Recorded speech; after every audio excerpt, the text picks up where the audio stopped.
கேழ்வரகு களி, கேப்பங்கூழ், திணைக்கூழ், உளுந்தங்களி, பிரண்டை துவையல், மோர் மற்றும் கீரை வகைகள் பல தானிய வகைகளை உணவாக எடுத்துக்கொண்டனர்.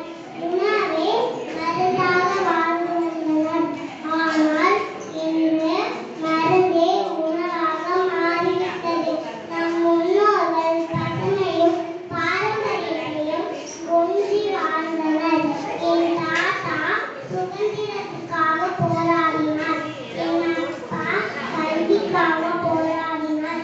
இந்த தலைமுறை வேலைக்காக போராடுகிறது. நாளைய தலைமுறை உணவுக்காக போராடும் நிலை ஏற்படும். விவசாயம் என்பது படிக்காதவர்கள் செய்யும் என்று